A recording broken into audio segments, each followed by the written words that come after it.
Welcome, everybody. This is the August 2025 webinar for ACAP, and we're very excited today for our topic and our organizers.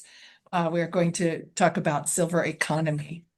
So those of you who don't know me, I'm Catherine Braun. I'm the past president of ACAP, and I've been president for a long time.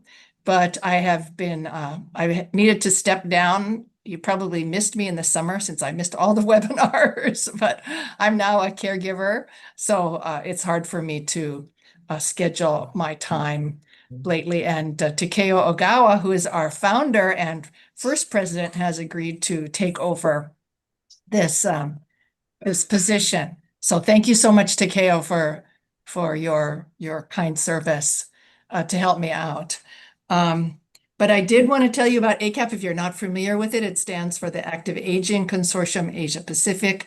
We are a group of gerontologists that like each other a lot. We're very friendly. We think that gerontological information needs to be shared, and that's what we do. We have a forum for sharing. We try to get together at conferences, but of course, during COVID, we switched to Zoom. So every month now we have a webinar on Zoom of different topics, and we have a quarterly bulletin also that comes out. So the next issue of our bulletin will be on intergenerational programs and solutions, approaches to active aging. So there's also a conference coming up in Bangkok, and I don't know if you'll hear more about that, but if you're interested, please talk to Kay Sorn, who is nodding her head over there. These webinars now are being hosted by Thammasat University. Thank you very much to Kay Sorn and all of your helpers over there for bringing these on. If you'd like to join ACAP or get on our webinar list, please put your name and email in the chat, and we can add you to our lists. So you can never miss an ACAP webinar or bulletin. So I'm very happy now to introduce Mala Kapoor Shankardas, who is the ACAP representative from India. And she is an amazing person that has been a teacher and is on all these committees and is a speaker all over the place and has time to write and edit books. So when Mala asks you for a chapter, you don't say no, you just say, okay, how many pages? And you get a chapter to Mala. So she's got more books than any gerontologist that I know. So congratulations, Mala, and please introduce your speakers and the webinar today. Thank you. Thank you very much, Catherine. I'm so glad you could provide the welcome. And of course, we look forward to take you as the president after your term. Greetings of the day to all from different zones and regions. I'm pleased to be able to organize this webinar on developments and future of silver economy, which is a very relevant topic in an aging world. That is the highlight of the century. I appreciate very much the support extended by my friend and professional colleague, Dr. Kayson, chairperson of the Center for International Collaboration of Innovation and Safety for Aging at the Faculty of Public Health, Thammasat University, Thailand. Her team has very kindly helped in making arrangements for us to carry out this program, along with collaboration from ACAP, of which you just heard by the president, the former president now, Catherine, and I am very appreciative of all my support by the co-executive members who always encourage me to take some webinar to its completion. And I take forward the mission of my organization also, that is Development, Welfare and Research Foundation, which voluntarily works for improving quality of life at various levels of people as they age.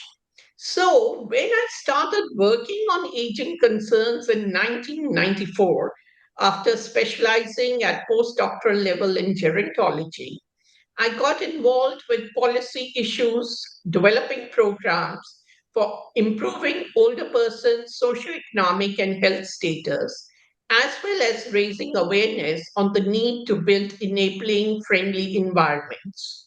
This took my interest towards understanding, besides many other aspects, the needs and consumption patterns of older adults, trying to analyze the prevailing economic activities and market opportunities that exist and arise for the aging populations, encompassing goods and services aimed for older people. This involved reference to components of silver economy to comprehend the production, distribution, and consumption of products inclusive for provisions of health care, technology, housing, transportation, and leisure. This beginning of my interest in silver economy made me notice how in certain countries the interest of governments, entrepreneurs, non-government, and community-based organizations was picking up momentum towards strengthening silver economy, and especially so in Asia Pacific region, where aging of population was happening rapidly. Few years back, Government of India, under the auspice of Ministry of Social Justice and Empowerment, set up working groups of experts with focus on seven critical aspects, and one of them was on silver economy, where I was selected to be a member. Since then, my concentration on this topic intensified, and today is one such meeting where I put my interest in for discussion in public domain, as it is the right time to reflect deeply on the growth of silver economy, critically review the developments taking place in different countries, and envision what kind of future does the silver economy market have. As per IMF data, the global silver economy market was valued at US dollars 2,753 billion in 2024 and is expected to reach US dollars 5,454 billion by 2033, a market growth of 7.89%. This, I think, is a phenomenal expansion, which is assessed in terms of expansion of digital health technologies like telemedicine, wearable devices, and smart home technologies, growth in healthcare and wellness sector, with services and products focusing on health management, assisted living, and elderly care, along with focus on tourism services tailored for seniors, promoting intergenerational interaction, as well as growth in smart products and services and technologies. All of these and many more are driving the growth in silver economy. The interesting part of all this is that governments are supporting the growth of the silver economy through policies, tax incentives, and financing for businesses in the sector. Among the Asia Pacific region, China and Japan, to name two of the countries, have done extremely well.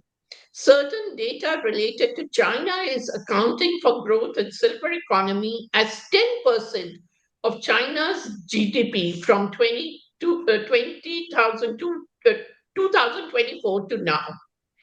Clearly, then, there are opportunities as visualized through growing demand for quality services, diversification of economic offerings, and expansion into international markets.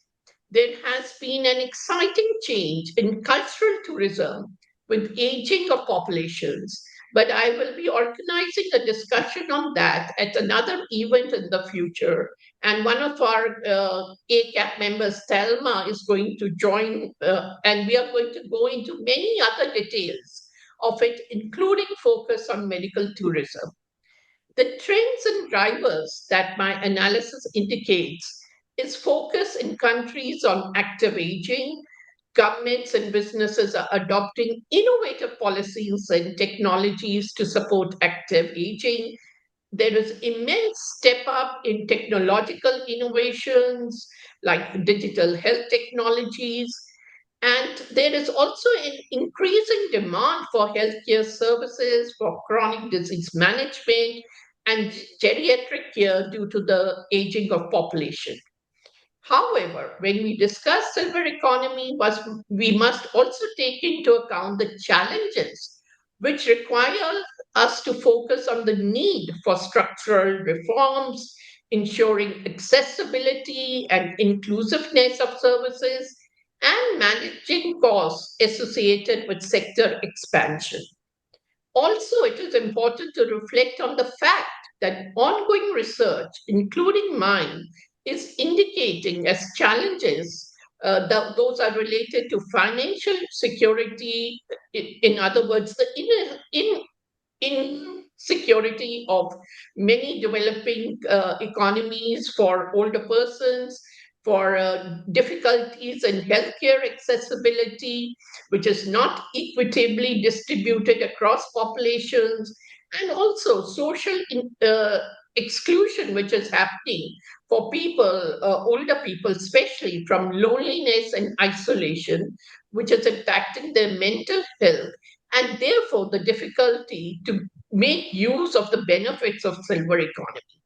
So today our panelists are going to throw light on many of these aspects by voicing their thoughts on few aspects of the scope of the phenomenal growth that has taken place in respective countries and what is continuing at the global and regional levels. We have four speakers for today, and I'm going to introduce them shortly. But before that, I want to remind all the participants, please mute yourself, keep yourself on silent mode.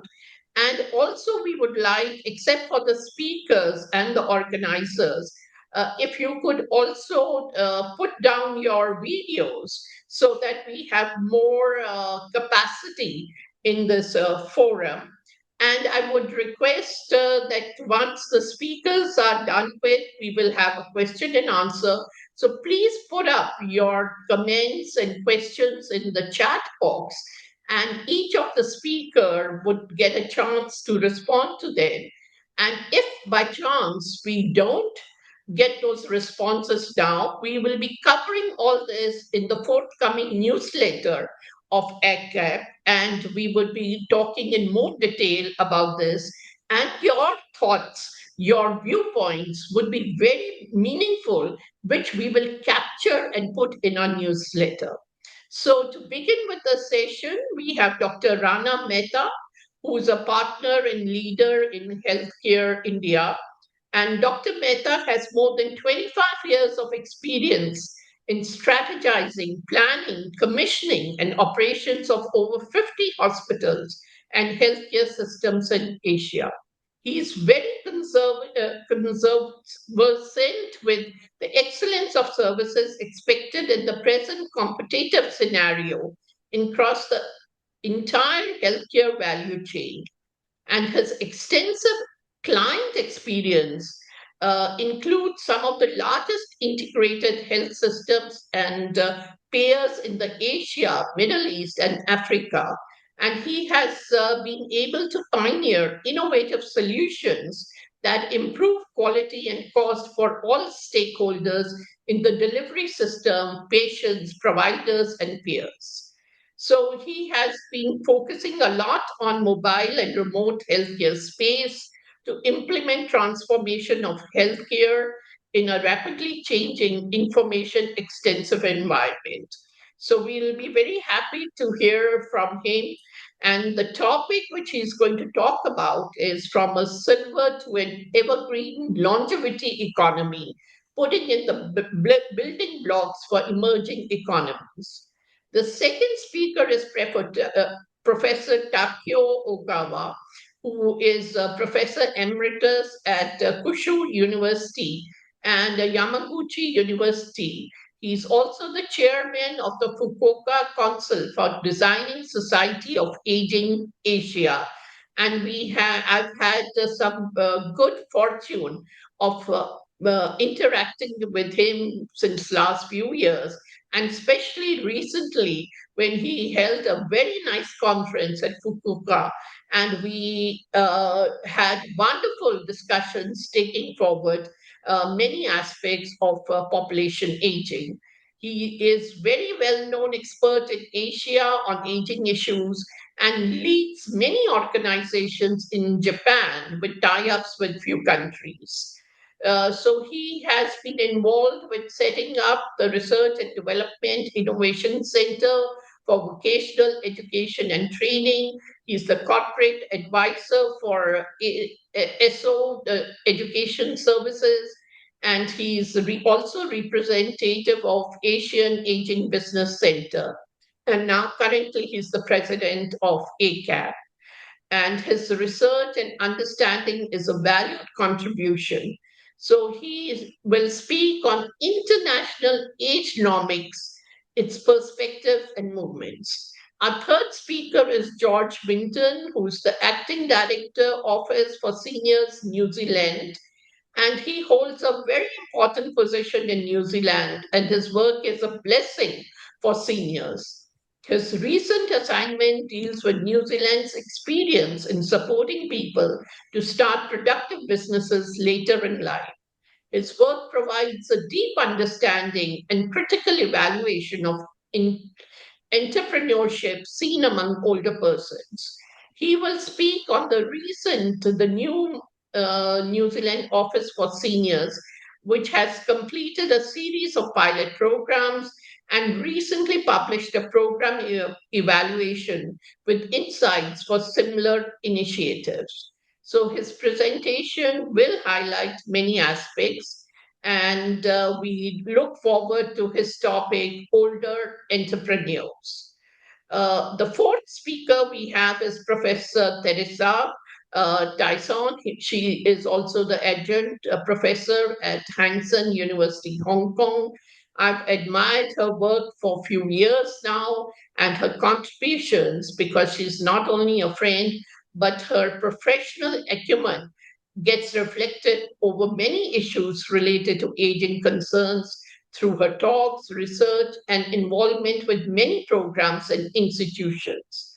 Her popularity I've seen amongst the academic and NGO sector in a few countries, and she's a valued member of Hong Kong, contributing at government, civil society, and universities. She's going to talk of building an inclusive silver economy in Hong Kong.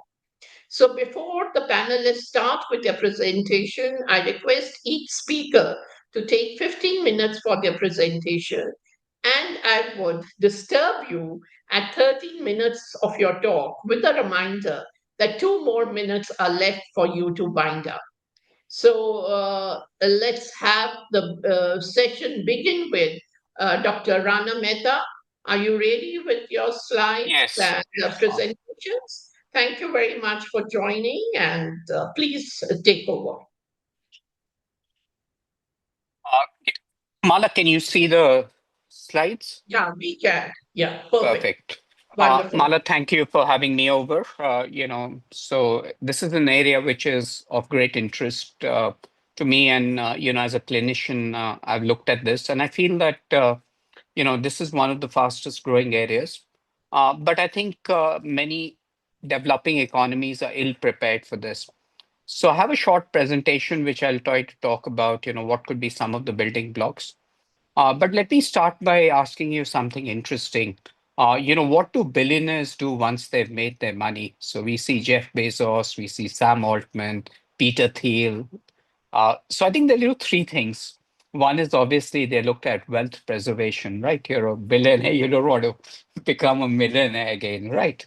The second is philanthropy, and you can see philanthropy is probably because you feel that society is probably given you more than you deserve.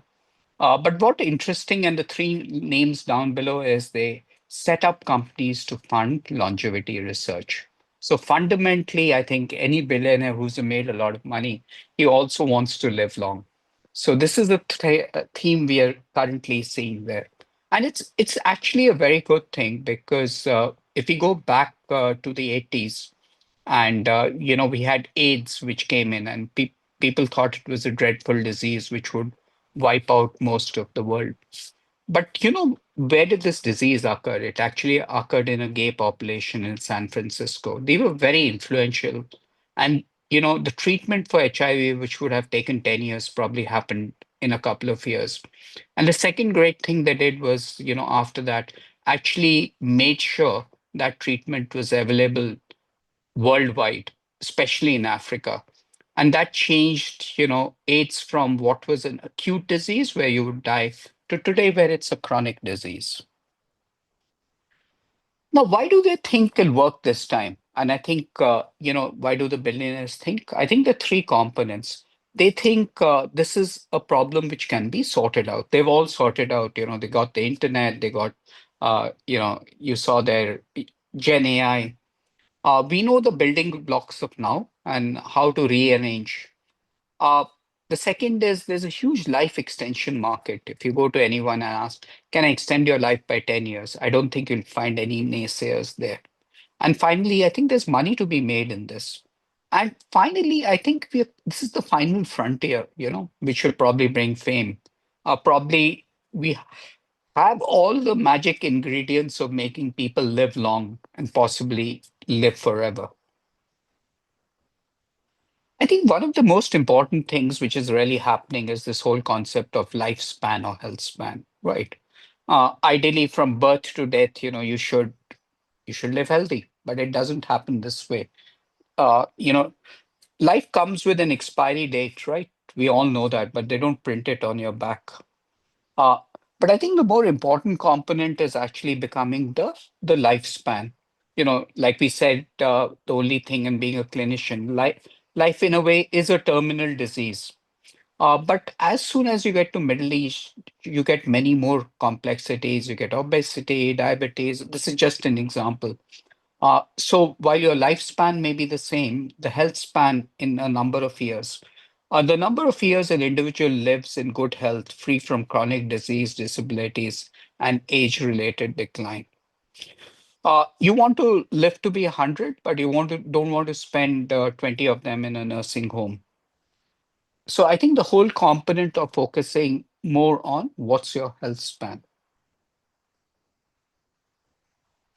When I went to med school, and this was in the late 80s, early 90s, obesity was not a disease, right?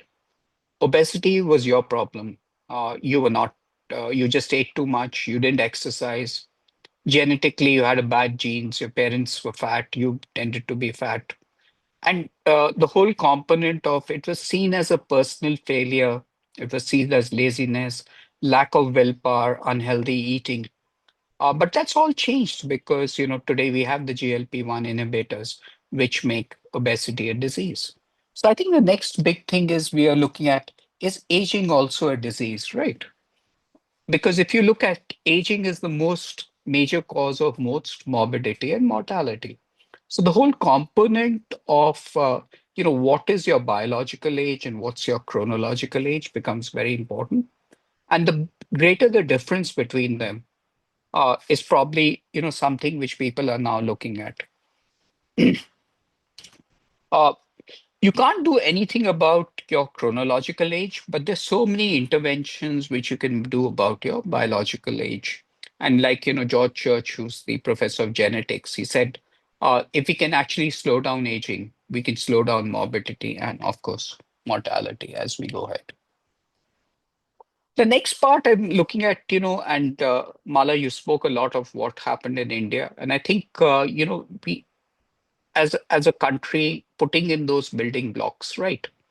Uh, 1 in 5 people will be above the age of 65 by 2050. Our life expectancy is going up. What is really more important is that today people in India, m- more than death, they fear running out of money as they get old. So I think aging is just not a clinical problem. It's a social problem where the whole ecosystem needs to work in. We've done a lot of studies on aging, but again, the whole component of an integrated intervention set still is lacking. There've been a lot of global learnings. We need to look at financing, we look at models.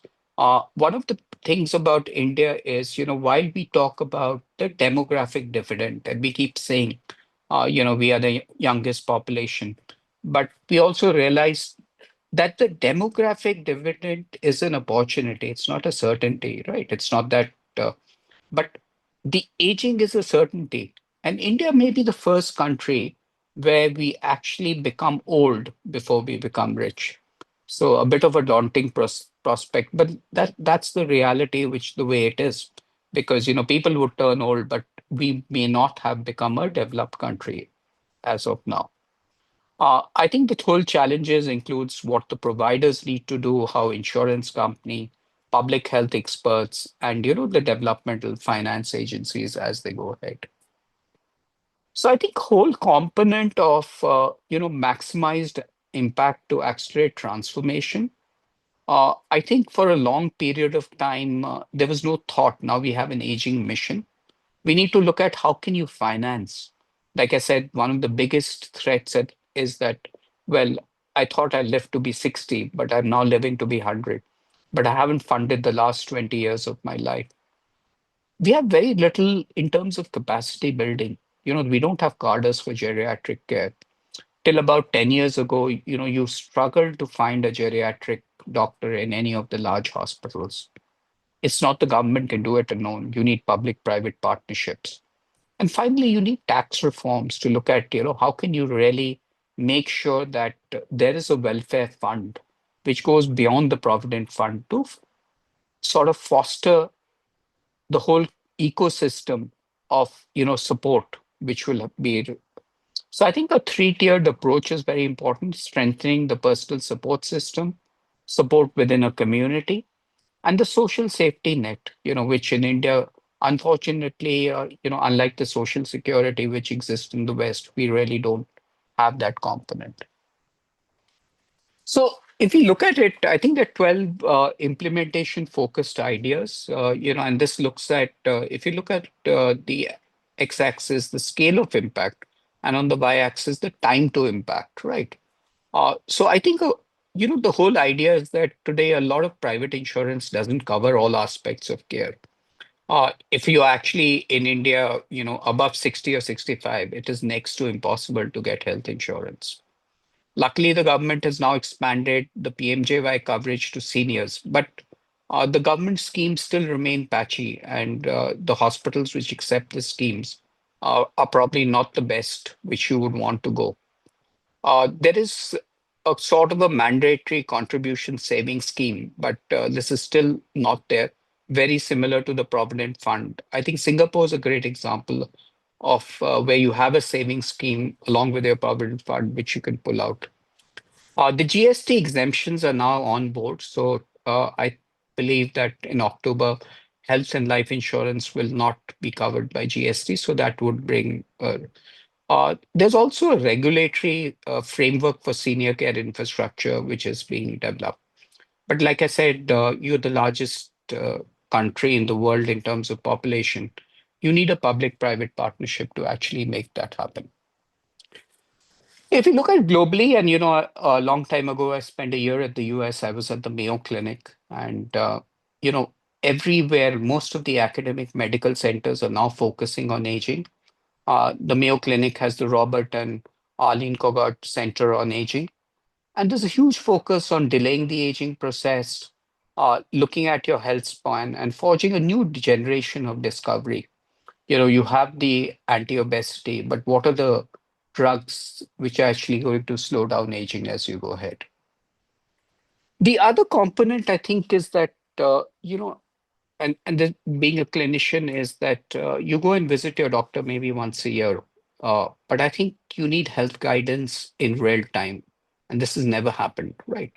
So, if I'm probably a diabetic, I've had food, I need my blood sugar to be monitored in real time, and I need a longevity coach to tell me that you need to walk for the next 20 minutes to get your blood sugar back. And as a result, you're going to be much healthier. As a consequence, you're going to live 10 years longer. So I think AI is coming in where, it's going to be very, very personalized, whether, it's your watch or your phone telling you what you need to. And it's got to look at all the components, including, the emotional components. So sometimes we just look at the physical component. But I think these components will then probably move. Today, an advanced senior is between 91 to 100.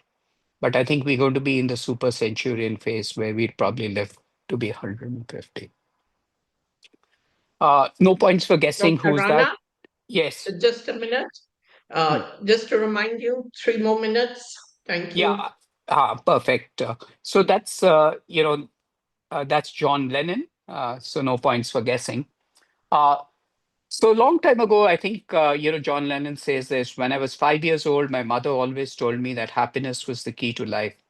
When I went to school, they asked me what I wanted to be when I grew up. I wrote down happy. They told me I didn't understand the assignment, and I told them that I didn't understand life. So that was John Lennon, but I think it's actually been proven by this study, the Harvard study of adult development. This is one of the longest studies. It's been going on for 85 years. What it clearly brings out is that good relationships keep us happier and healthier. So as we look at this whole aging paradigm, we tend to look in terms of clinical infrastructure, we tend to look at medicine, the financial. But I think one of the biggest components are these good relationships, and recently the World Health Organization's actually brought out a book, or I would say a report, which says from loneliness to social connection. It talks about social isolation, loneliness, and how it could be detrimental to health. Exactly, what John Lennon had said a long time ago. So I think as we conclude, we have to really reframe ourselves from an aging to a longevity society. 50%, 2% of the US GDP by 2032 will be by people who are above 60. It's also, in a way, we should say that we can actually retire retirement, right? There is no need. Retirement is probably one of the most traumatic components of your life because suddenly you turn 60 and you say, what's going to happen to me? While retirement conscious images of winding down and disengagement from work, I think the new word is refinement. Searches a new beginning, a period of renewed purpose, passion, personal growth. And we should relook at it and say, are we in a silver economy versus an evergreen economy? So I think the whole idea as I conclude is let's live long but die young. Thank you. Thank you very much. It was wonderful. I really appreciate all the points you have put very sensitively, very critically, and given a very positive image of what can be done. And there is a lot of scope to move forward with the right thinking and right frame of mind and policies. So we move on to our next speaker, Professor Takio Ogawa. I would request once again for all the participants, please put your comments in the chat box, and each speaker would be looking at them and making a note, and maybe request the speakers if you have something to comment, you could exchange your dialogue on the chat box. Yeah, Professor Takio, please go ahead. Uh, Thank you very much your introduction for me. And today I will talk about international agenomics. Uh, this new word, agenomics, is established by the Japanese professor Hiroshi Yoshikawa, Tokyo University, and Tatsuo Hata. And this is a new concept combining aging and economics, just Japanese way. And oh, at first, I'll show this table, and uh, but vertical axis is z-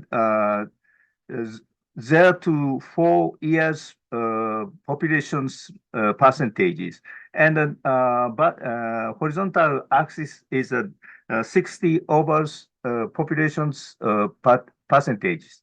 And almost of a country in 1950 located in the left upper parts. This is meaning there are a lot of the children, but not so many older persons at that times. But uh, uh, industrializations and urbanization started, and every country changed the population structures. Let's see this mobility.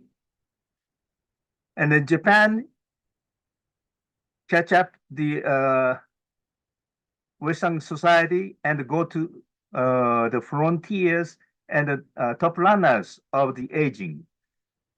But not only Japan, but also every country follow to the this race to Japan, and every country have not so many children no more, and there are a lot of the older persons in the society. And 2050, every country lost the children's population. How to survive in this severe society? This is a global aging issues. And according with this kind of global aging, the new economical systems is considering in the near futures. And every society challenged to think about new economical systems, such as silver economies or care economies. And this is a new trend in the world. Oh. And population aging doesn't just mean a society where people live longer. If there is such a thing as a significant decrease in the number of children, the population will continue to age. The so-called declining birth rate and the aging populations and low birth and death societies are another aspects of an aging society. In Japan, this trend has reached the stage of the society with low birth and many deaths. In demography, the theory of the demographic transition is famous. According to this theory, it was predicted that the society would become a society with low birth and few deaths, and that the population would settle down in a state of simple reproduction. However, Japan's population trends have broken through this forecast and entered a phase of population decline. Once such a society with a declining population occurs, a small policy change will not have the effects of the switching to population growth. Japan society now has tackled this major issue. In Japan, the number of maternity hospitals is decreasing, and the demands of the medical care and long-term care for elderly is increasing. Particularly, we should note the change in the age structures of the Japan population. If we look at the change in the dependent population index, which shows how many people when under 14 years old and over 65 years old are supported by the population of 100 people between the age of 15 and 64, will be recognized that Japan entered the stage of the demographic owners, which is not advantage for economic developments after the demographic dividend stage in which the age structures of the population was favorable for economic growth. Of course, without taking account the factors of the labor productivity, the problems of the economic developments and the social expenses cannot be clarified. In the 1970s, Japan was a society in which one person over age 65 was supported by the population of 10 people aged 15 to 64. However, in 2000, the number of supporters decreased to 5, and by 2025, there were only 2 supporters. The demographic transition theory, in which the population covered converges into states of simple reproduction, is revised, and the secondary demographic transition theory, which is a shrinking reproductions, appears. In other words, Japan has passed the demographic bonus era in which the age-based population structure was advantageous for economic developments, and entered the demographic bonus era in which the population structure is disadvantageous for economic developments, and social South Korea and China are following the same path. In Fukuoka City, we thought about building the sustainable society, even if we were to enter the demographically reduced production phase. The figures on the left express the society in which 2 people support 1 person, as a society in which 5 people support 10 people in the same ratio.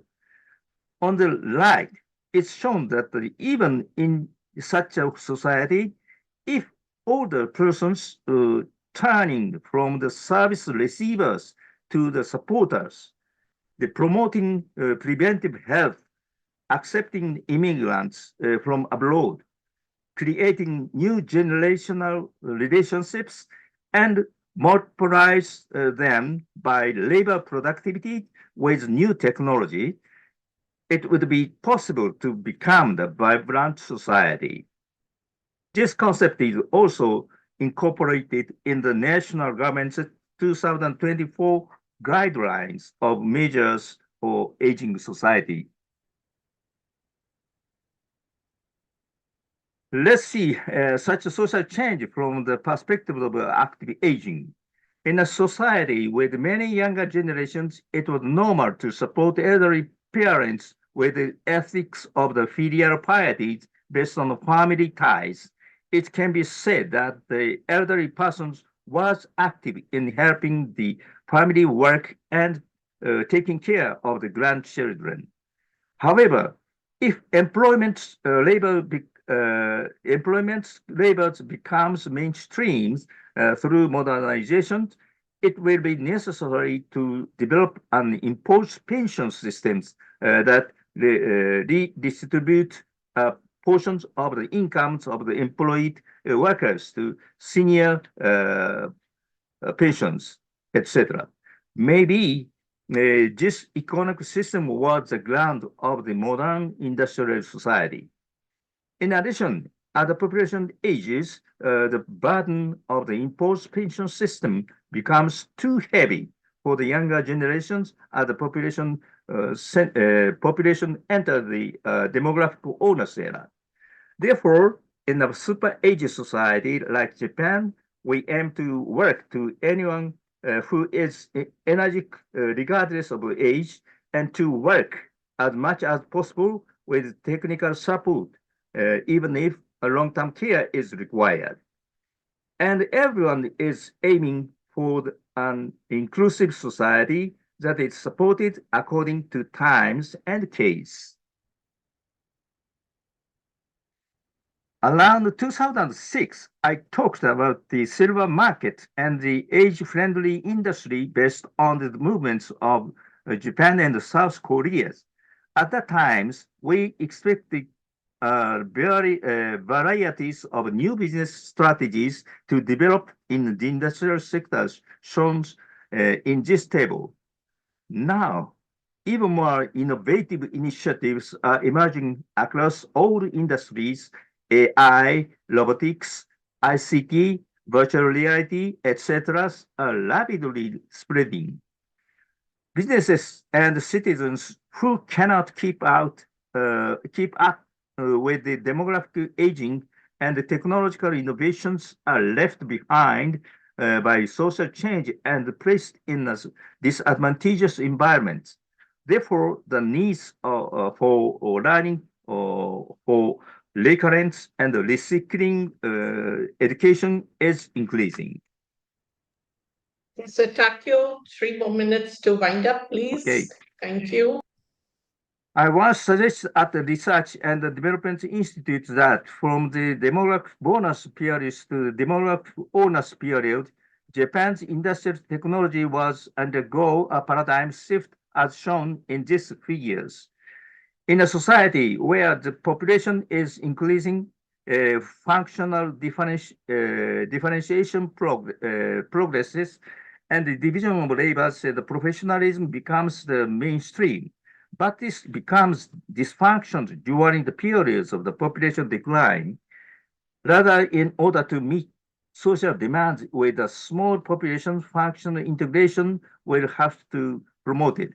Today, key concepts such as generality, comprehensiveness, integration, circularity, inclusiveness, and collaborations are being talked about as a result of the demographic transitions. I cut off this one. Also, and then okay, when thinking about the social activation societies, it's necessary to think about its terms of the decomposition as shown in these figures. I think this is the basic idea behind building agenomics. This decomposition formulas show that social security burden for the people is not only due to the dependent population, such as the declining birth rates and the aging populations, but also need to be considered in addition to the benefit costs per beneficiary and the labor force rates, and as well as the factors of labor productivity. This is my conclusion. Thank you very much. Well, thank you so much, Professor Takio. I quite like the way you have connected your demographic uh, s- uh, characteristics of Japan uh, in trying to look at the prospects for active aging policies and how do you open it for that. Wonderfully done up. And now we move to the third speaker. Meantime, please keep a watch on each speaker to keep a watch. Just a reminder on the chat box for any comments related to your presentation. And we have now the third speaker, George Minton from New Zealand, speaking about older entrepreneurs. George, please take on. So my name is George Minton. So my role is I'm the acting director of New Zealand's Office for Seniors. So we are a small government agency. I'm here at the invitation of Brian Finson, who's a long-standing friend of the office he's formerly the University of Waikato. So he asked us to come and talk a little bit about this topic, and so I thought I would run the group through a program that we've recently completed, and how that links to some academic work that's been done in New Zealand, and also, I suppose, to how we in the New Zealand government think about the aging population, and in this case, the sort of the silver economy. But first, I guess, just to explain who we are. We're like I said, a very small office. We have about a dozen staff.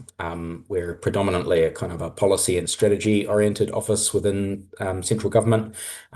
We sit inside a much larger government agency, the Ministry of Social Development. But our responsibility is to advocate for the interests of New Zealand's older people, and we report to a government minister, a minister of seniors, who's also responsible for advocating, within the executive branch of government for older people. So just quickly as a further bit of context, so our strategy, Better Later Life, He Oranga Kaumatua. So we've had that in place since 2019. It's the New Zealand government's long-term strategy, and I guess can be thought about as essentially like a well-being framework for the older population. So there's 5 areas of action there, which you'll, for those who are familiar, for example, with the WHO age-friendly framework, you'll see significant overlap with that. Similarly, some significant overlap with various of the sort of, your UN rights instrument type things. But this is basically the cross-government objectives that we seek to achieve for our older people, and you'll see on the top left there, achieving financial security and economic participation as one interlocking component of that. I guess to note as well, one thing that we in the Office for Seniors try and do across all of these different domains is to try and present and try to think about our older population as active agents in the process of New Zealand's response to demographic change. So rather than necessarily sorry, I've just seen the message. Someone's asked me to go to presentation mode here. Sorry, just give me a sec. I'll just figure out how to do that. There we go. That might be a bit more visible, hopefully. Yeah, one of the things we try and do in that strategy is I guess, change the way that we sort of talk about and think about our older population, and see older New Zealanders as being an active part of responding to a demographic shift that is affecting the entire country, rather than presenting them as a challenge for the health sector, or a problem for the health sector, or a problem for a fiscal problem because of superannuation receipt, because there's certainly plenty of that sort of that kind of discussion around in New Zealand as there is elsewhere. So just to quickly whip through the genesis of the program that we operated. So a quite extensive bit of research was undertaken leading up to 2022, probably for a couple of years in advance of that, through Massey University, which is one of our educational institutions, looking at kind of the concept of senior entrepreneurship in New Zealand. So they undertook quite an extensive amount of qualitative research, going and talking to older people who had started businesses or were considering it, looking to understand the kind of dynamics and the drivers and the constraints on older people starting businesses. By way of a statistical background, I guess, New Zealand is a nation of small businesses. Our business sector is overwhelmingly very, very small, as in less than 5 employees. And in fact, actually, those who are self-employed, in our government statistics, skew older than the average population. So many of our entrepreneurs or our business owners are aged over 50. But we think that a lot of that is due to existing people running businesses, moving into old age. So it's not a case of older people necessarily starting businesses in large numbers in New Zealand, but more that those who do run small businesses are getting older and moving into that older demographic. And I think there's quite a significant difference there. When you're thinking about true entrepreneurship as in originating businesses in later life, I don't know that there's necessarily a lot of that goes on. So the concept of senior enterprise is something that we picked up in developing an action plan to implement our strategy from 2021, as part of a kind of an overall response to employment type issues. Those of you who remember that period in 2020 and 2021, many of us in government were deeply concerned that the bottom was going to fall out of our entire economies, and so employment matters and promoting business and recovering from the COVID pandemic were top of mind. So we in the office ran a couple of very small scale programs in one particular district in New Zealand during 2022 and 23. We were lucky enough that in 2022, a small amount of national budget was allocated to our department to implement the strategy, including senior enterprise. And so we ran our pilot program that I'm discussing here today during 2023, and an evaluation of that program was published in 2024. So the key kind of characteristics of that pilot as we ran it, we selected 5 providers from across the country, and quite deliberately, while we were running an RFP process, we quite deliberately selected for geographic spread, and one of the providers was nationwide and delivering online. So we selected for a variety of models there. We selected also for providers that would target particular demographics in New Zealand, particularly those that are disadvantaged in the labour market and not well represented in entrepreneurial activity. And as I say, we selected, I suppose, also for different approaches to the actual work of entrepreneurship itself. So, emphases on one-on-one mentoring versus group work, those who used more kind of formal and structured approaches versus kind of more tailored and specific, the idea being to test all of those. So a total of 84 participants. I think quite interestingly and tellingly, a majority female, and very strong representation in the Māori and Pacific demographics, in part because a couple of the programs we selected, specifically targeted those demographics. The criteria was essentially those aged 50 plus. The overwhelming majority of participants were in their 50s, although I think about 10% were over the age of 65, which is our age of entitlement for superannuation in New Zealand. So overall, the program delivered high satisfaction rates and positive responses from participants. A fair number of businesses were launched during the course of the program, but of course, 1 year is not all that long when it comes to developing and launching a business idea, and so we can't be too definitive about the results there because many businesses were also still in process by the end of it. We had our evaluator go back and follow up on the participants in our original, our very first program back in 2022. So that was a little over a year on. Unfortunately, we only managed to chase down a few of them. But even within the half dozen participants that we managed to get in touch with, there were a few who had already gone to the stage where they were employing a couple of staff. So they'd launched during the process of that and continued to grow. Which I think is promising. So just to kind of flip through a few of the, because I think the thing that's most interesting when you engage in a program like this are the personal stories. So there's a few up here. I happen to have selected a relatively older spread of people from our cohorts, but the first example there was a lady who launched an app-based business. And it was based on her personal life experience as an early childhood educator, and it was designed to support early childhood education providers with planning and providing nutritious food, food for their young clients. And as far as I'm aware, that is a fully functional business, and I think she may even have expanded into Australia, that one. The second example there. So this person, had some personal experience with people in her life who'd had a really tough time after having been discharged from hospital. Older people who were sort of living alone or didn't necessarily have family support, and so I was working on a business to try and match those people up with short-term accommodation that would be kind of like a stepping stone from a hospital discharge to move them back into their own home. And the third example there was actually someone who'd had COVID. The pandemic itself basically, put the brakes on, on a business idea that they'd been wanting to get started, and so our program was able to help them, get that back off the ground. And that this was a person who I think had family links up to India, and therefore was making use of those, to leverage some manufacturing up there to manufacture and import, plus size clothing for particular demographics.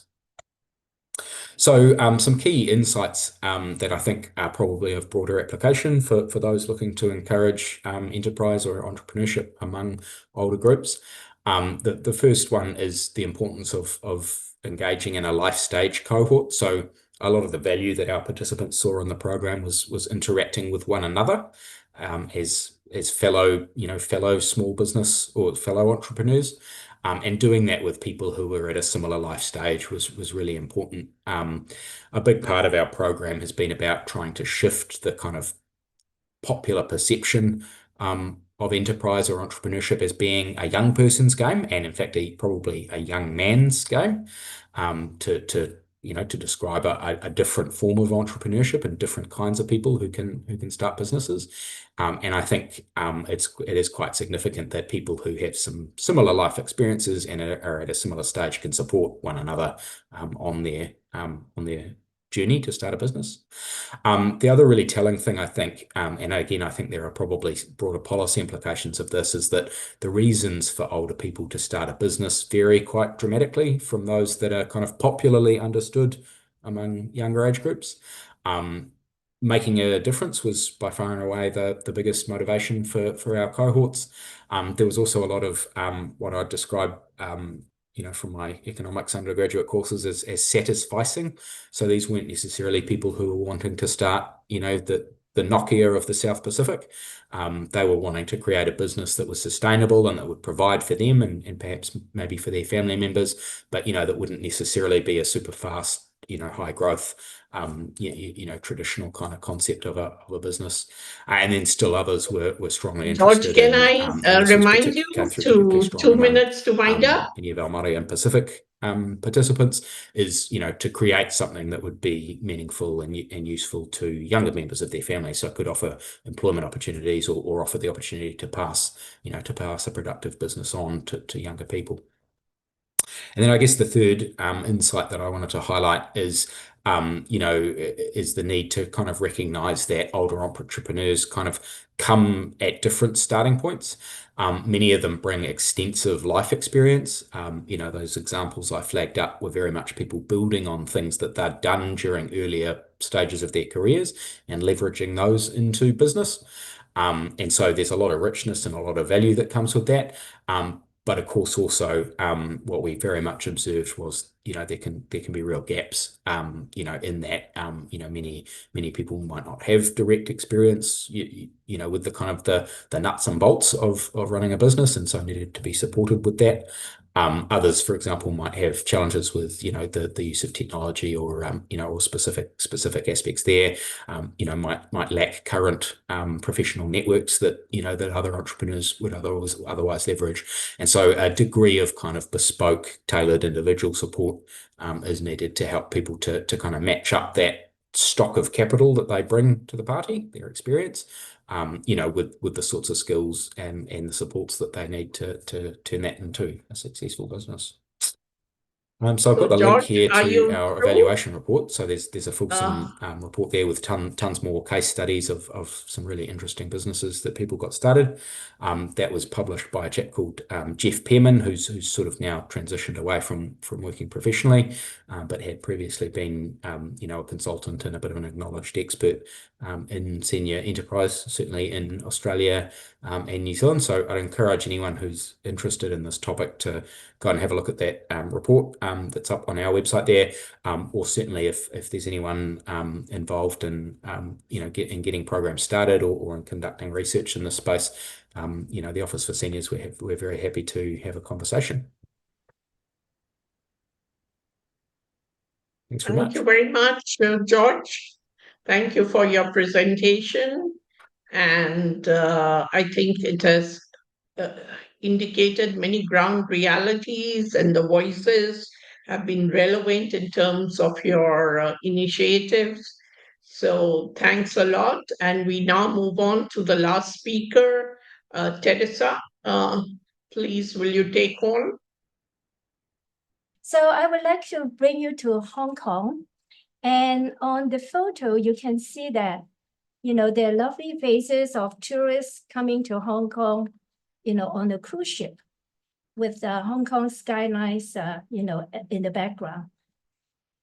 So let's start with the undeniable facts. Hong Kong is a super aged society Right now, 22% of our population, which is about 1 out of 5, are aged 65 and above.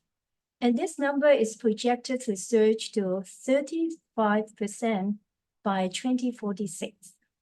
And that is more than 1 in 3 Hong Kong citizens. We hold the title of the world's highest life expectancy, with 87.9 for women and 82.5 for men. There is a gap of 5 to 6 years difference, which is a challenge to our healthcare system. Our low fertility rate was record at 0.75 births per woman in 2023, which is much, much lower than the replacement rate of 2.1. So most people will frame this as a crisis and challenge, a strain on healthcare, a shrinking workforce, a fiscal challenge. And while those challenges are real, but today I want to present a different and more powerful narrative. This trend is not just a challenge to manage. It is our greatest economic opportunity for the coming decades. So why call it an opportunity? Because this aging demographic holds immense economic power. Our seniors are not a passive burden. They are active and smart consumers. Let me give you some figure. In 2024 in Hong Kong, for people who are 60 and above, they contributed an estimated 342 billion Hong Kong dollars to our GDP. That is equivalent to about 43 billion US. And that is 11% of our total economy. And this figure is set to grow dramatically to nearly 500 billion Hong Kong dollars by 2034. That is equivalent to 63 billion US dollars in 10 years' time. The demand drives growth across diverse sectors, from healthcare and gerontechnology to leisure, tailored housing, personal care. With many seniors holding financial assets, they require financial security and insurance products, and a whole new ecosystem of age-friendly products and services. So this is the silver economy, a powerful, consumer-driven market segment with specific needs and substantial purchasing power that we can no longer afford to ignore. Recognizing this potential, the Hong Kong government has moved decisively. Last November, a high-level working group on promoting silver economy was set up. It was chaired by the Deputy Chief Secretary, who is the second most senior government officials in Hong Kong, and involving secretaries of 5 bureaus: Commerce and Economic Development, Labor and Welfare, Innovation, Technology and Industry, Financial Services, and Health. So you can see that this is now a whole of government priority. And supporting this committee is an advisory panel chaired by the Secretary for Commerce, bridging together and bringing government, statutory bodies, business, and community leaders. This structure sends a very clear message to all. The silver economy is on the main agenda. The committee has rolled out 30 measures in May this year under 5 key pillars. The first is boosting silver consumption. This involves fostering an elder-friendly consumption environment and encouraging business to offer discounts. So we have a lot of discounts going on. And this is also about stimulating demand by making the market more accessible and attractive to seniors. Initiatives include retail discounts specifically for the elderly, promoting elderly-friendly catering, like soft meals for those with swallowing difficulties. So you can take a look at our dim sum soft meals. You know, it looks like real, right? And soft meals have started to be offered in different restaurants in Hong Kong. And equally important is to develop e-commerce platforms that are easy for seniors to navigate. These initiatives aim to remove barriers and encourage seniors to consume.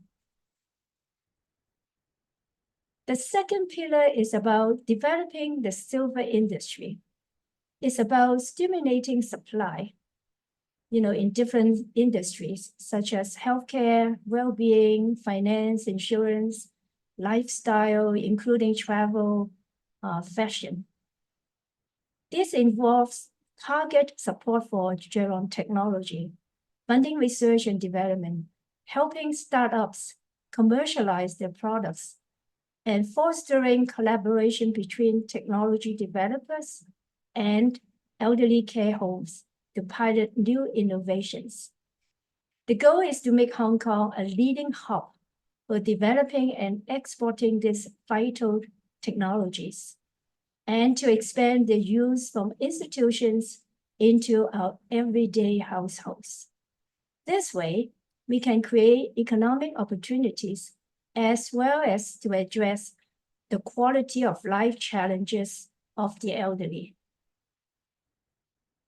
But for a market to thrive, consumers need trust. That is where the third pillar comes in, quality assurance. The committee proposes Hong Kong Silver Q Mark for products, or aligning GBA Care Food Standards. GBA stands for Greater Bay Area, which includes Hong Kong, Macau, and Guangdong area in China for nutrition. Elderly-friendly building accreditation for buildings, and healthcare product verification for health products. So imagine a recognizable endorsement that tells a consumer, this product is safe, is effective, and designed for you. This will sure help our senior consumers to build confidence on these products. The fourth pillar is foundational, financial security. To be a consumer, you must feel financially secure. This involves developing innovative financial products like cross-border elderly insurance, because a lot of our elderly now cross the border to Shenzhen, China, for shopping, for marketing, for food, and annuity plans to provide stable income. Implementing robust anti-fraud measures are important to protect their savings, and providing financial planning education to help senior consumers to make informed financial decisions. Some banks have offered elderly-friendly banking services with dedicated support counters, dementia-friendly staff, etc. Financial security forms the foundation of elderly well-being and economic participation. Perhaps the most transformative pillar is the fifth, unleashing silver productivity. Our seniors are not just consumers. They are an untapped reservoir of talent, experience, and skill. So this is about retraining programs, dedicated job fairs, flexible employment schemes, and promoting elder-friendly workplace practices. It's about keeping them in the workforce as active contributors, which boosts their well-being and alleviates labor shortages. Financial initiatives like a re-employment allowance can provide powerful incentives. The aim is to tap the experience and skills of seniors to address labor shortage while promoting healthy and active aging. Of course, the above ambitions must be backed by concrete financial commitments. The government has injected 1 billion Hong Kong dollars, that's equivalent to 125 million US dollars, to Innovation and Technology Fund to provide subsidies for research and development in age-related technologies and talent recruitment. Another $80 million Hong Kong dollars, which is equivalent to 10 million US dollars, are for elderly learning and community programs. So we need the funding to turn ideas into reality.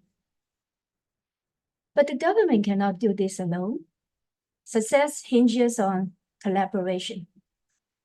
A PartyU research revealed that improving service attitude alone can boost spending willingness among seniors by 146% on 4 critical areas: on physical environment, on staff attitude, on marketing and information, and on products and services. At the same time, incubators at Hong Kong Science and Technology Park and Cyberport are nurturing the next generation of Geron technology startups. And through public-private partnerships, the committee is exploring innovative models like elder care vouchers and better healthcare access within the Greater Bay Area. So when we get this right, the benefits extend far beyond GDP figures. The true win is in the improved well-being of our elderly population. They gain increased economic opportunities through new employment model, financial products, access to specialized goods and services to address their unique needs that allow them to live independently for longer, and an overall enhanced quality of life through better healthcare, greater social engagement, and the empowerment that comes with technological adoption. So looking to the future, the work of the committee has only just begun. Even though we're on the right track, I would like to make 5 key recommendations to accelerate this journey. The first one is expand employment supports. So further, they're doing it, but we can further it with co-pay, medical insurance for elderly workers, or encourage flexible work pattern. The second is enhanced age-friendly Bram. Yes. Bram. Do universal design and digital inclusion programs.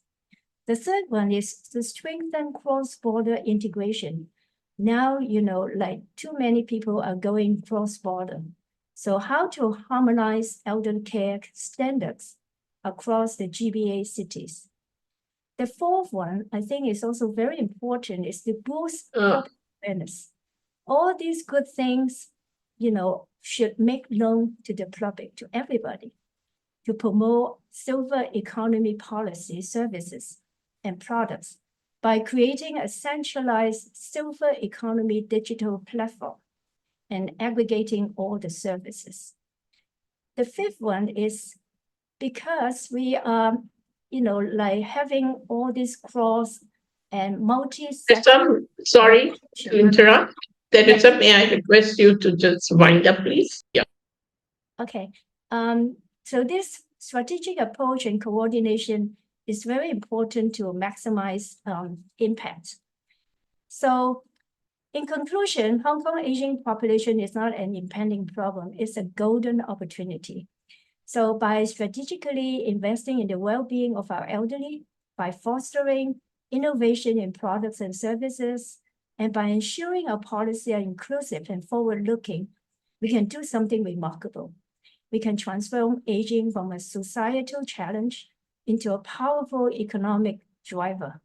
So we can ensure that our seniors are not seen as passive dependents, but we value them and empower them as active contributors to our city continued prosperities. So finally, I believe that together we can build a better world with our concerted efforts. Thank you.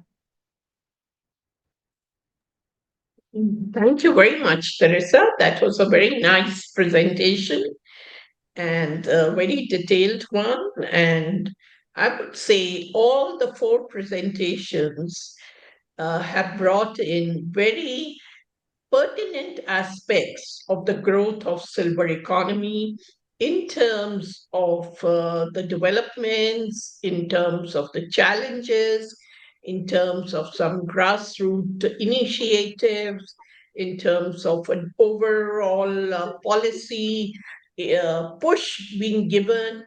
And I think our countries are going to be doing quite well to face the aging world. So the future of the silver economy looks promising. And Thank you, everyone. Thank you. Thank you, Catherine. Thank you. Great, great. so thank you, everyone. Catherine. And thank you for your time and effort. Wonderful to see friends and new entrants to the field. And we look forward to your continuous support. Thank you so much. Bye-bye, everyone. Thank you. Thank you. Great. Bye-bye. Thank you so much. Bye-bye. Good to see you all. Bye-bye.